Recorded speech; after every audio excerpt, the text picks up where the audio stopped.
it's Katrina. Are you ready to explore the hidden wonders of our world? Thanks to drones, we can. Drones are no longer just toys in the sky. They are becoming powerful tools of exploration. In this video, I'll be discussing some of the most incredible discoveries made by drones. But be warned, some are a little scary. So hit that subscribe button and let's go. A new Mayan city in the jungle. Have you ever thought about the layers and layers of history? Ruins on top of ruins, burials on top of burials. Secrets of the ancient world are covered over by nature. Archaeologists recently uncovered an entire Maya settlement in the heart of Mexico, and it's all thanks to drones.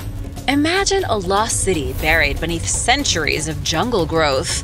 A city so vast it could rival New York City or London. Researchers used laser imaging technology to discover incredible ruins in the mountainous state of Campeche. The technique is known as LiDAR, Laser Imaging, Detection, and Ranging Technology. By bombarding the jungle with lasers, scientists can strip away the trees to see the ruins underneath. There are pyramids, terraces, houses, and canals sneaking through the jungle. Researchers from the INA say this settlement was buried underneath the archaeological site of Calakmul. It's a city within a city.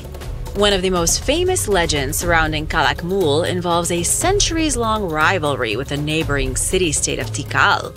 The two cities are said to have engaged in a series of wars, with the outcome often determining the balance of power in the region. At the site of Calakmul, scientists did this across 37 square miles. It's like having drones with X-ray vision that can see through the forest canopy to what's hidden far below. You don't need to go traipsing about with a machete anymore, braving the mosquitoes. You may have heard about Calakmul before. It's one of the largest ancient cities that has ever been found in North America. Researchers like Adriana Velázquez Morlet believe that it reached its peak 1,300 years ago. It was one of the biggest cities on the continent and definitely one of the Maya civilization's greatest achievements. There were likely about 50,000 people who lived in Calakmul in 700 AD. That's a lot of people back then.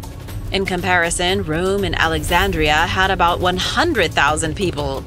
The city was also quite dense, with sanctuaries built on top of markets and temples looming over the crowded streets. Experts think the city had to adjust quickly to accommodate its rapidly growing population. It became packed, motivating fast urban development. Every piece of available land was covered in structures, like canals, to bring water to the city's inhabitants. It may have been the exploding population that ultimately led to its downfall. They may have run out of food and everyone had to leave. But the question remains, where did everybody go? Thanks to this incredible discovery made by drones, archaeologists know exactly where they need to go to start excavating and find out more. Since the town is buried under rolling hills and dense jungle, it is not going to be an easy task. Secrets of ancient Rome. For centuries, the deep sea has been hiding some forgotten history, an entire ancient Roman city.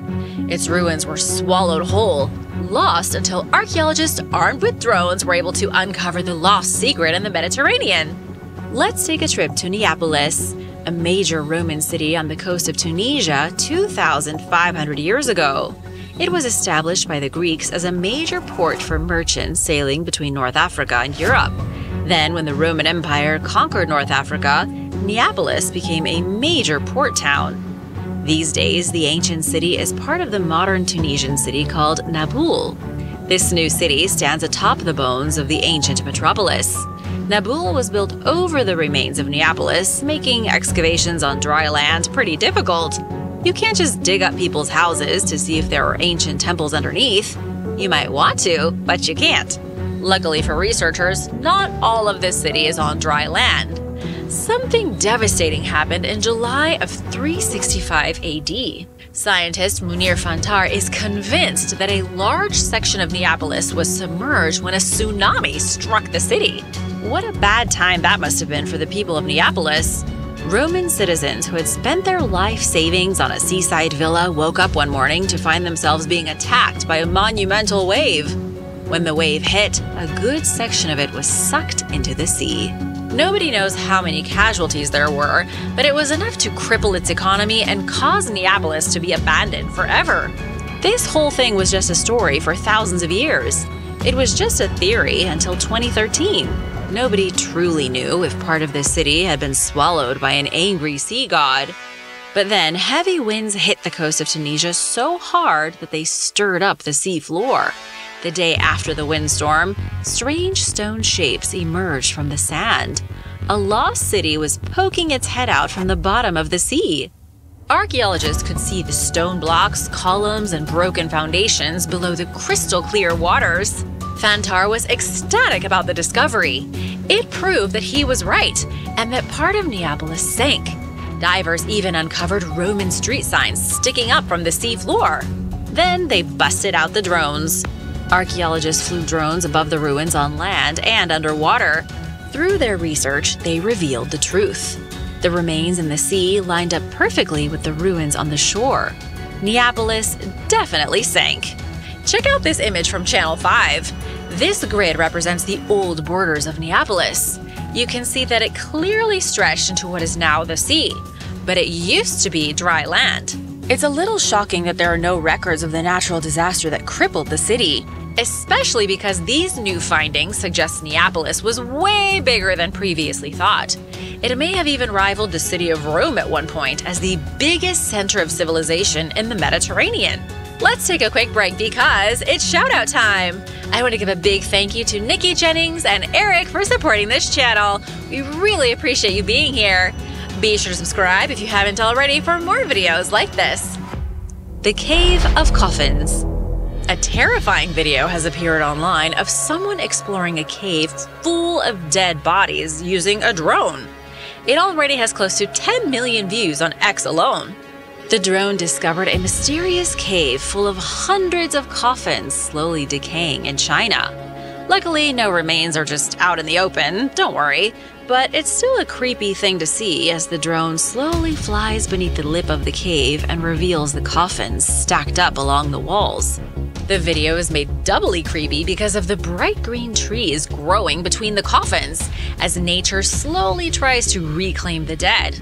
Lucky for you, I know exactly which cave the drone was exploring. It's one of the Anshun caves located in China's Guizhou province. There are multiple caverns in Guizhou filled with coffins, lots of them. One cave alone has more than 500 coffins stacked on top of each other like big blocks of lumber in a lumber yard. Some of them are rotting and others look brand new. The Anshun caves have hundreds of thousands of coffins that have accumulated over the years. But why in the world are there so many coffins? And are they really 1,800 years old like the drone video says online? The strange tradition of piling the dead into high mountain caves goes back a very long time. It's also not strictly Chinese. There are sky burials and hanging coffins and cave corpses in Indonesia and the Philippines as well. The belief is that the closer to the sky a person is buried, the more likely they are to reach heaven. To make sure a deceased loved one will reach paradise, their coffin was placed as high up as possible. These caves acted as the perfect location for massive open-air graveyards close to the clouds. How long ago it started? Well, that's a little trickier to say. In China, the Bo people of Sichuan and Yunnan were hanging their coffins on the sides of cliffs as far back as the 13th century. When Marco Polo visited China, he met the Bo people. He wrote that when they died, their bodies were put in a box and taken to the mountains to be placed in caves or hung outside where none could reach. Sadly, the Bo people are gone. They were the victims of genocide at the hands of the Ming Dynasty in 1573, and they are completely extinct. Their language and ancient rituals are unknown to archaeologists. The Bo were one of few cultures wiped out with such brutality that their whole history was erased. All that survives of the Bo people in their old homeland now are their mysterious coffins, which still cling to the sides of mountains and are trapped inside dark caves. In Guizhou province, it's believed the coffins in the Anshun caves came from local villages, but it's doubtful any of them are 1,800 years old, like the caption on the drone video. The gateway into the mountain. A very peculiar story has been appearing online this year.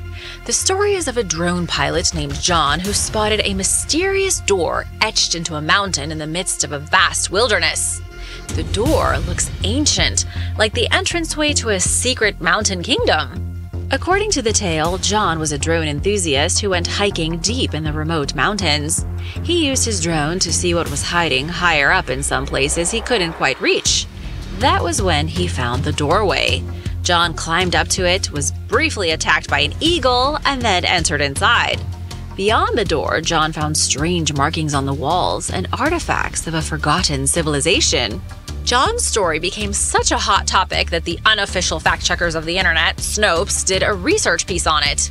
According to Snopes, the story is a piece of fiction. There was no drone pilot at all. The whole story is clickbait. But the actual door is real. Whether it was filmed by a drone or not, it's a very real mystery. In fact, it's one of the greatest archaeological mysteries that's never been solved. I wouldn't have brought it up if I didn't think you'd like to hear the truth. The incredible door into the mountain can be found in Turkey. Archaeologists think it was likely used as a tomb. But for whom? The door is hidden deep in the rocky valleys of Korum. It was built around the 2nd century BC, making it more than 2,200 years old. While the door is huge, carved like a giant's gateway at the peak of the mountain, it doesn't go anywhere. When you walk through the gap of the door, you enter a tiny niche barely big enough for a coffin. The space is empty. There is no body and there is no sarcophagus. The only clue is a single inscription carved above the entrance that reads Ikesios, but no one knows what it means. To make things even crazier, there is a monumental pathway leading directly to the door. There are staircases and everything going up the mountain directly to it. The amount of work that went into building this place is insane.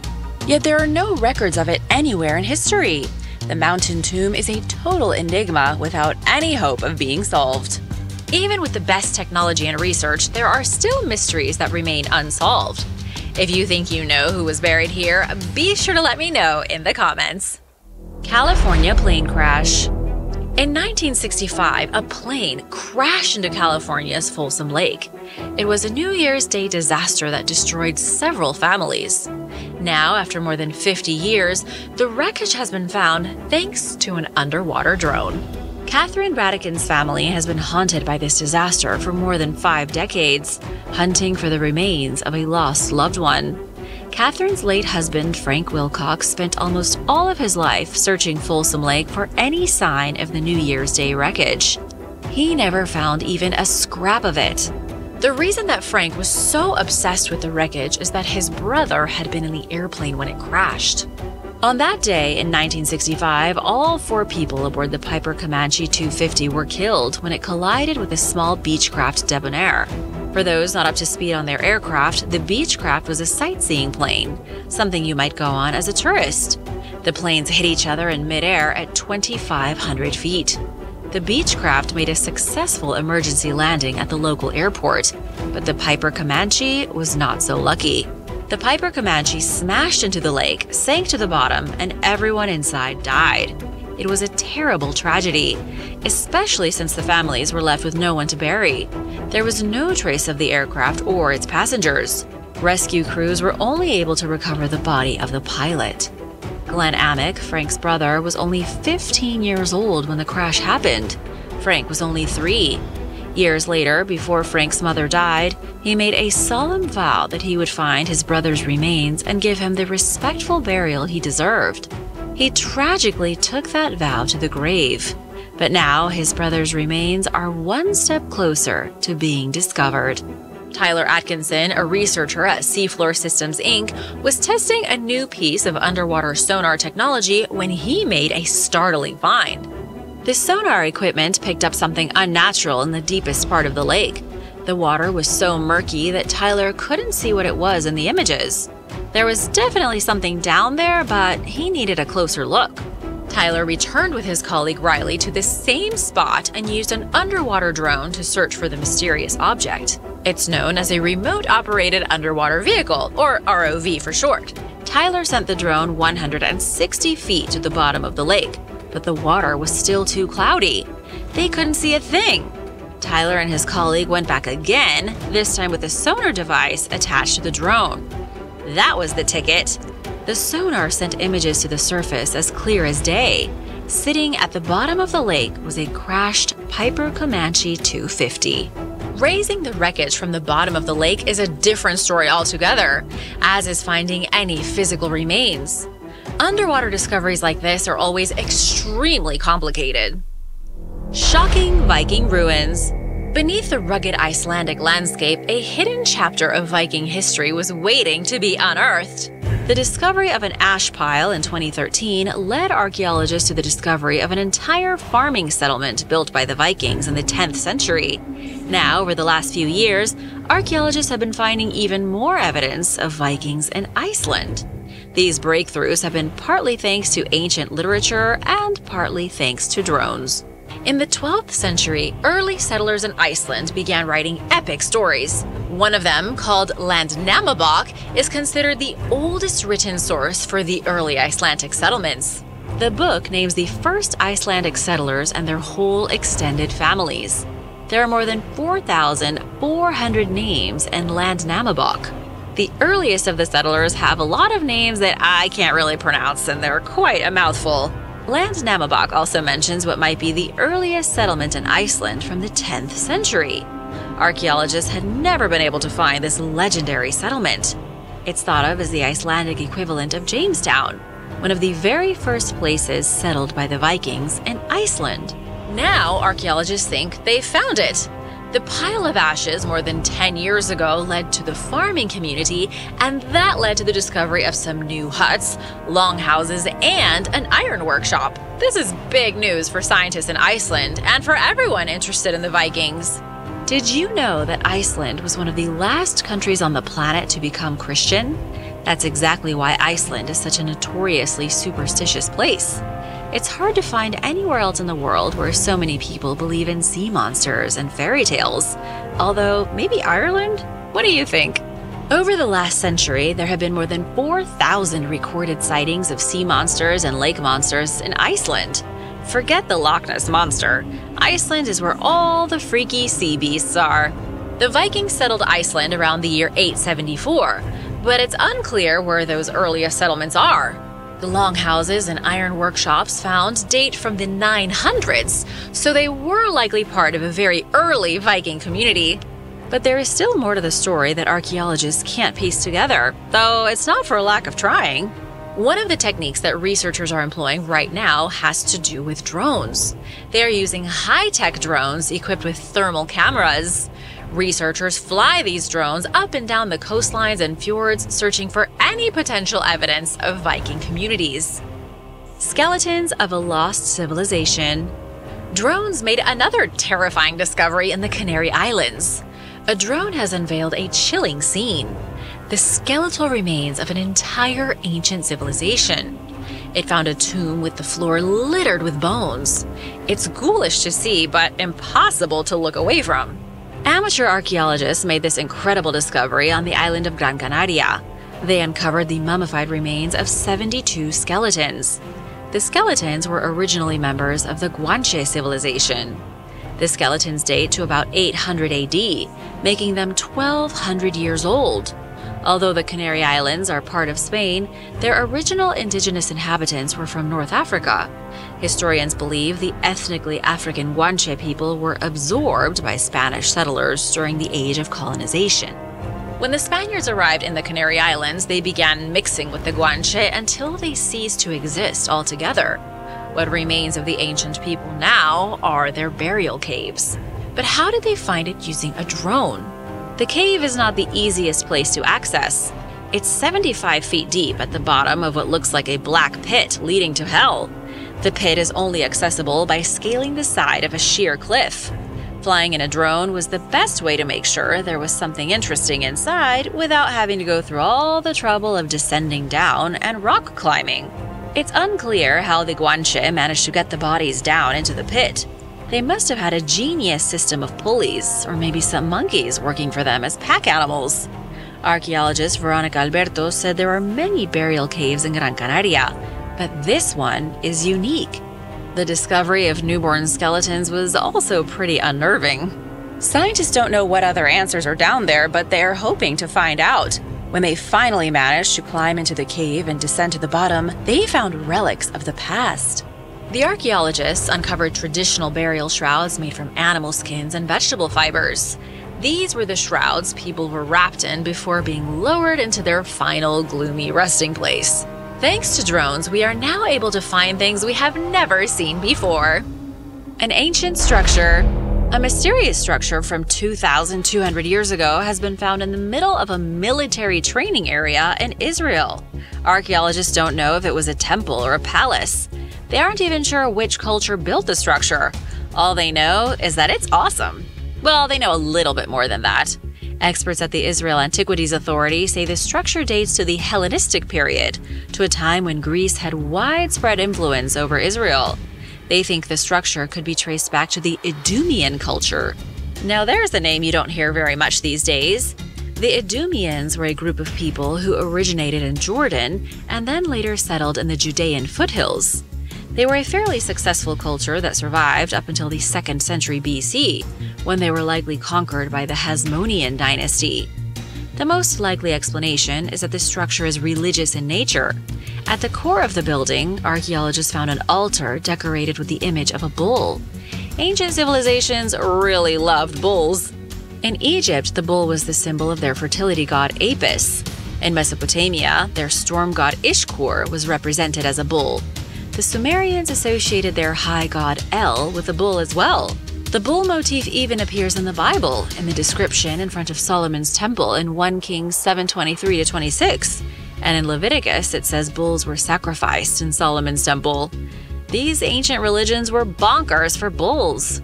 The director of excavations at the training ground, Dr. Oren Gutfeld, said this is a rare and exciting discovery. He said the number of similar structures found in Israel can be counted on one hand. Archaeologists found the site at the training ground using an aerial drone. They looked down at the dry, flat landscape from above to identify ruins they would have otherwise missed. The potential temple is cool, but it isn't the only thing at the site. Archaeologists also found secret tunnels from that time in the 2nd century AD, when Jewish rebels revolted against the Roman Empire. The rebellion is known as the Bar Kokhba Revolt. The tunnels found near the altar were used by Jewish rebels for hiding, and perhaps for guerrilla warfare. A village hidden in the desert. The desert is a great place to hide secrets, but they can't escape the drones. Drones have once again revealed another ancient village, this time in New Mexico. Thermal images captured by a small drone revealed something hiding underneath the desert, and it absolutely shocked American archaeologists. The discovery was made in a village 1,000 years old. The village is called Blue Jay, located 43 miles from the much more famous site of Chaco Canyon. While all the tourists are flocking to Chaco Canyon, Blue Jay is left virtually empty, even though it contains more than 50 ancestral Puebloan houses.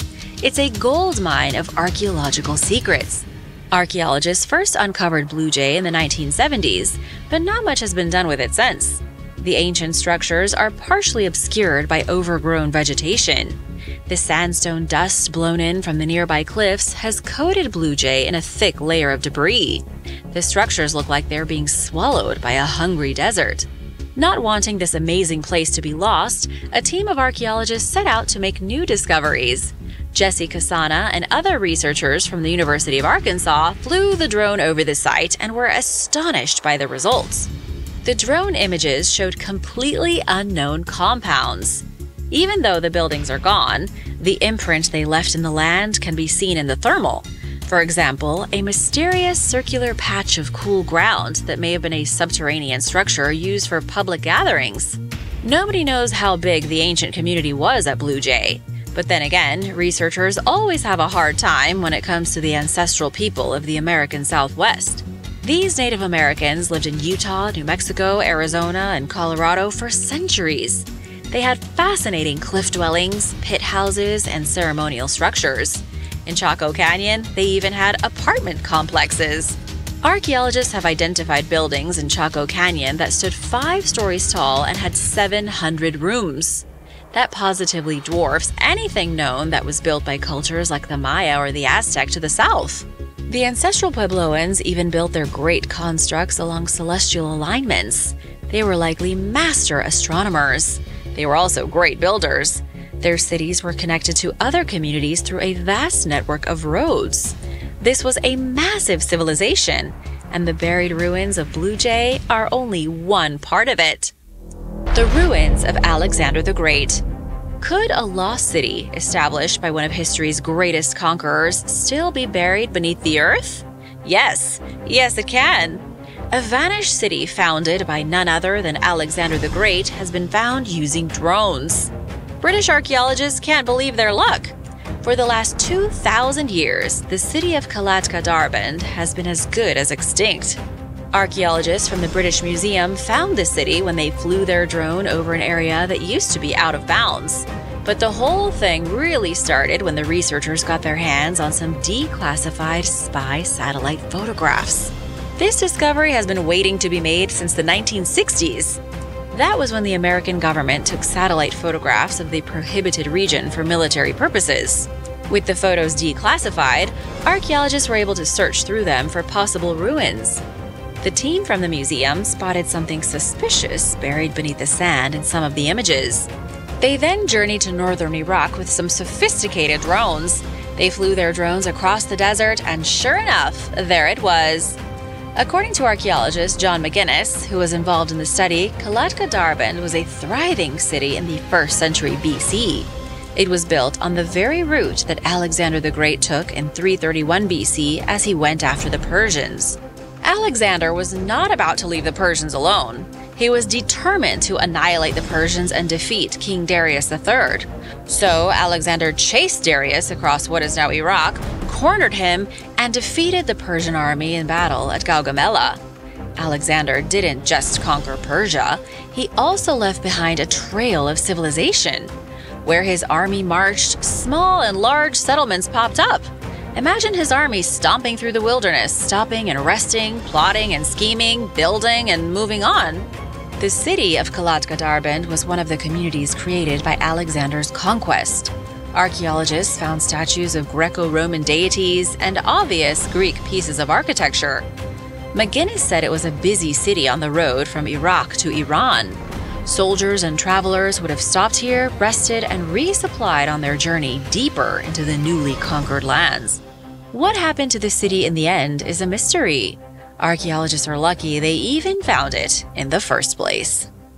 The lost artwork of the Neolithic.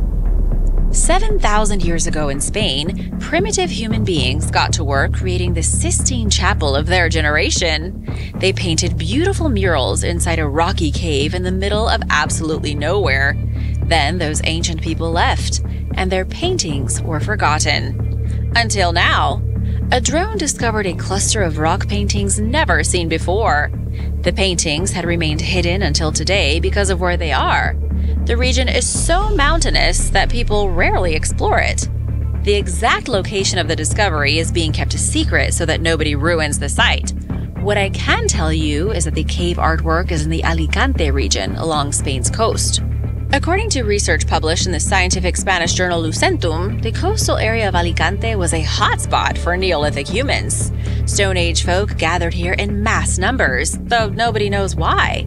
The caves, mountains, coves, and niches are so extensive that rather than explore them on foot, researchers used a small drone. The drone was outfitted with an advanced pilot assistance system and omnidirectional obstacle sensing. This isn't the kind of drone that you pick up at Walmart with a bag of potatoes. It's a sophisticated piece of technology, and it was used to explore the dark corners of 18 caves. Only 2 of them were found to be secreting prehistoric artwork. This is where the mystery really begins. The artwork is in a very poor state of preservation. The walls had likely once been covered in incredible images, but now there is almost nothing left but smudges. The few pictures that scientists could make out in the drone footage had to be enlarged with photo editing software. Researchers were able to clear up some of the motifs, showing what look like bizarre anthropomorphic monsters. They look like humans, but with a certain alien quality to them. The walls were likely covered in animals like goats and deer and hunting scenes, but sadly, time has taken its toll. What's crazy is that modern researchers can't even get into these caves without using specialized climbing equipment. The prehistoric artwork is more well hidden than the Dead Sea Scrolls. How did prehistoric people get into these caves when modern researchers have such a difficult time? If it weren't for the drones, these pictures may have been lost forever. Thanks for watching. Be sure to stay tuned for extra content you might have missed. Aynak. Aynak is a very ancient city located practically in the middle of nowhere. It's in a barren region just 25 miles southeast of Afghanistan's capital and contains the country's largest copper deposit. It's also home to an ancient settlement dating back at least 5,000 years. At ground level, the 100-acre monastery complex contains over 400 Buddha statues, as well as the ruins of homes and markets. Underneath the impressive Buddhist settlement, archaeologists have found evidence of a Bronze Age site, including a primitive copper smelter. This site was situated along the legendary Silk Road, which explains the array of unique artifacts discovered there from different parts of the world, including China and India. Aynak was massive, well-guarded, and immensely wealthy. A team of geologists discovered the settlement in 1973. Sadly, its historic value comes second to the desire to mine copper, and mining activities are destroying the site. Archaeologists photographed the site and excavated any artifacts that they could, but sadly the rest of it will likely be lost to history. Sloth Tunnel. During the 1930s, researchers learned about a collection of large tunnels throughout South America. They assumed that the 8,000 to 10,000-year-old structures represented archaeological sites. In other words, that the tunnels were man-made. After all, they looked almost too perfect to have been created naturally. Plus, there were scraping marks in certain areas that looked like they had been done with tools. Experts struggled to identify any geological processes that could have been at play here, and they assumed that no animal could make a tunnel that big.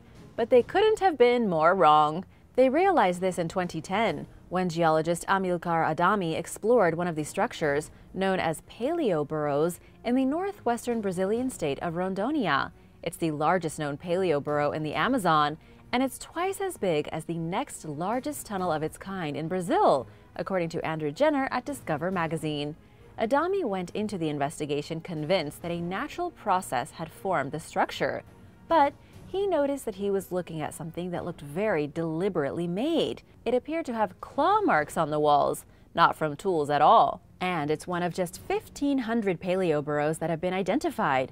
The smaller tunnels measure up to 5 feet in diameter, while the larger ones are as much as 6.5 feet high and 13 feet wide, and they're up to 330 feet long. So, if ancient humans didn't build these huge tunnels, then who did? Based on the markings, scientists believe that giant sloths and giant armadillos created the structures, which represent some of the only known evidence of ancient mammal burrows. The largest tunnels were likely built by massive sloths from the extinct Lestodon genus of megafauna. These creatures grew up to 15 feet long and often weighed over 5,700 pounds. Imagine a sloth that size!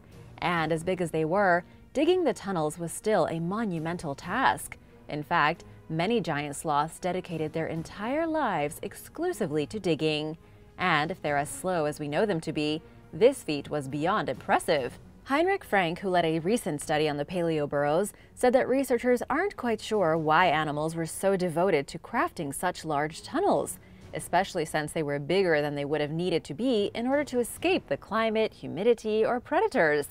For now, their purpose and enormous size remains a mystery. Child sacrifice victim. 2 years ago, archaeologists discovered the mummy of a young man in Cajamarquilla, Peru, on the outskirts of Lima. At first, the team believed that he had died sometime between the ages of 18 and 22, but they later determined that he was actually around 35 years old when he was mummified. They nicknamed him Chabelo. He lived around 1,000 years ago when Cajamarquilla had 4 pyramids and was an important trade center for Peru's coastal and mountainous regions. Near Chabelo's grave, the team recently discovered the remains of 20 people who may have been human sacrifice victims, including 12 adults and 8 children. There are signs of violence on the children's bones, including skull fractures, indicating that they may have been sacrificed as part of a funerary ritual. Did this have anything to do with Chabelo? Did he want child sacrifice victims? Experts aren't sure. Naturally, almost any member of modern society is put off by the thought of killing a child. While it's hard for any sane person today to wrap their head around the concept, excavation leader Peter van Dalen Luna explained that ancient Andean societies had a different way of seeing the world than we do. They also understood death much differently and saw it as a parallel world to the living. Around only 1% of the archaeological site has been excavated so far, and there are likely more fascinating discoveries waiting to be made. Researchers plan to perform DNA analysis and other tests on the remains they found to learn more about the people that were buried here. World's oldest stegosaur. Scientists recently discovered the oldest known stegosaur fossil in Asia and possibly the entire world. The remains belong to a previously unknown species called Bashanosaurus primitivus, which roamed the Earth around 168 million years ago. The discovery is helping researchers learn more about the origin and evolution of these dinosaurs. Who doesn't love stegosaurs? Measuring roughly 9 feet from nose to tail, the fossil represents a relatively small specimen, but experts are unsure whether the creature was an adult or a juvenile when it died, meaning it may have still been growing. It existed during the Middle Jurassic, appearing on the fossil record much earlier than the most commonly known Stegosaurus, and had more primitive physical features than other species that came along later.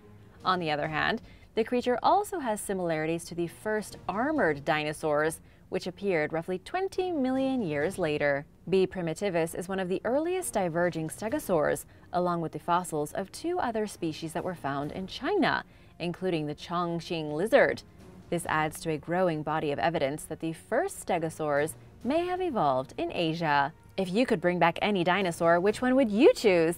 Let me know in the comments below. And don't forget to subscribe if you haven't already. We've got lots more discoveries coming up. Egyptian water wells. Some of ancient Egypt's pharaohs used a roadway called the Horus Military Route, which connected Egypt and Palestine. It was marked by several strongholds, including Tel el-Kedwa. It was one of 5 fortresses in the North Sinai region. While working at the site recently, archaeologists discovered 5 ancient water wells dating back to the 13th century BC. The team believes that the wells were built before the reign of Seti I, who started ruling in 1292 BC. They were found outside the walls of the fortress, which was part of the ancient Egyptian system for protecting its eastern frontier and guarding access to its northern region. 4 of the 5 wells were filled to the brim with sand. This was to prevent the Persian army from accessing water when it invaded the region in 525 BC. Clever, huh? The 5th well, which was not filled with sand, was roughly 10 feet deep. Inside it, the team found 13 pottery rings and several clay pots dating back to Egypt's 26th dynasty, also known as the Site period, which lasted from 664 to 525 BC. This wasn't the only thing that set the 5th well apart from the others, though. It was built haphazardly and in a style that wasn't customary for the time period, according to the archaeological excavation leader. Another team recently found a large storage center and a copper smelting workshop with several kilns at Tel el-Kedwa. They date back to the same period as the wells. These discoveries are part of a larger ongoing effort to develop Egypt's North Sinai province, which contains numerous important pharaonic sites, in hopes of attracting increased tourism to the region. What do you think? You want to go check it out? Transylvanian Turtle. Around 66 million years ago, an asteroid slammed into what is now Mexico's Yucatan Peninsula, leaving behind a massive crater measuring 110 miles in diameter and 12 miles deep. But the devastating effects extended far beyond the crater and touched every corner of the globe, wiping out an estimated 75% of all life on Earth. Not many creatures survived what's come to be known as the Cretaceous-Paleogene extinction event, but some did, and scientists are still figuring out who these lucky few were.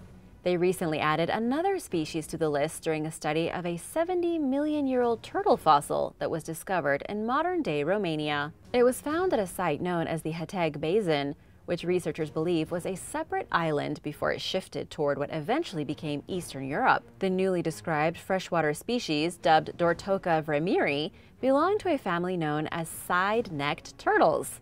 It contains 16 known species found throughout Australia, South America, and Africa. The first known fossil was found way back in 1990, and it dates back to several million years before the extinction event.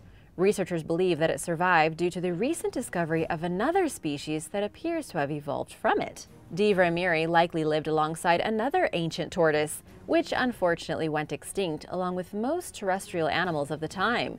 The surviving species likely survived because it lived primarily in fresh water, and this seems to have increased an animal's likelihood of making it through the extinction event. What can we say? Turtles are pretty tough.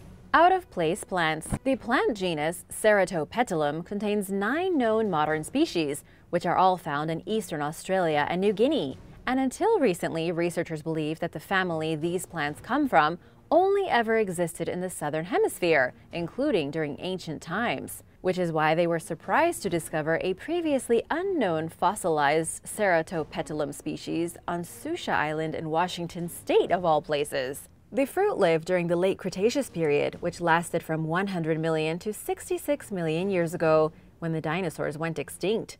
Its discovery is causing experts to rethink the ancient distribution of Ceratopetalum plants, especially when it comes to answering the question of how some species ended up in the northern hemisphere. It truly goes to show how even the experts know relatively little about our planet's past. These plants thrive in tropical environments, which you certainly won't find in modern-day Washington state. The genus is part of a group known as Paleo-Antarctic Rainforest Lineages, or PARLs, which first appeared when the supercontinent Gondwana still existed. This means these plants have been around a long time. They spread northward to Australia, South America, and southern Africa as the region occupying what is now Antarctica got colder. Now, scientists are trying to determine whether the fossils found in Washington reflect a bigger spread than they realized, or if they happen to be a few stray plants that made their way unusually far from home. Study co-author Brian Atkinson compared the discovery to finding a penguin in North America. The next step is to perform additional research into this little studied topic to hopefully learn more about it. Prehistoric Drum. 5,000 years ago, 3 children died and were buried together in what is now Yorkshire, England. Their grave was discovered in 2015 during a routine excavation at the village of Burton Agnes. In it, archaeologists found a drum that they believe was a piece of sculptural art rather than an actual musical instrument. It's similar to 3 others that were found just 15 miles away in Folkestone back in 1889. Project curator Jennifer Wexler told CNN that the artifacts speak to an art form that was apparently very common throughout the British Isles during the 3rd millennium BC. The more recently discovered drum is covered in motifs that resemble similar objects that have been found in Ireland and Scotland, further indicating how widespread the artistic style was. The Burton Agnes children and the drum date back to sometime between 3005 and 2890 BC, around the same time that Stonehenge was built. They are around 500 years older than the previously discovered Folkestone drums. The oldest child was between 10 and 12 years old, while the others were aged between 6 and 9 and between 3 and 5. Archaeologists found the 2 younger kids holding hands. They were positioned in the arms of the eldest child. A very touching and sad scene. Their remains will undergo DNA analysis to help establish their relationship to each other. The team believes that the drum may have been a children's toy. They described it as the most important piece of prehistoric art found in Britain in the last century, noting its exceptional rarity. At the time the kids died, burials were extremely rare, and they were typically reserved for children. And grave goods were equally scarce, especially in the case of the elaborately decorated drum, which could easily be considered a once-in-a-lifetime find. Egyptian notepads. Archaeologists have just announced the discovery of the largest collection of ancient Egyptian notepads since the early 20th century. Found in the lost city of Athribis in central Egypt, the items include over 18,000 inscribed pottery fragments, many of which appear to have been written by students. Known as ostraka, the inked shards were made using more affordable and accessible writing materials than papyrus, including pieces of broken jars and other vessels. The so-called notepads include shopping lists, trading records, receipts, copies of literature and writing, and drawing lessons. The notepads contain writing in an array of languages, including Greek, Arabic, and Coptic, which according to researchers reflects the city's multicultural and perhaps turbulent history. Based on the amount of academic pieces, it seems as though the Athribis site represents the remnants of an ancient school.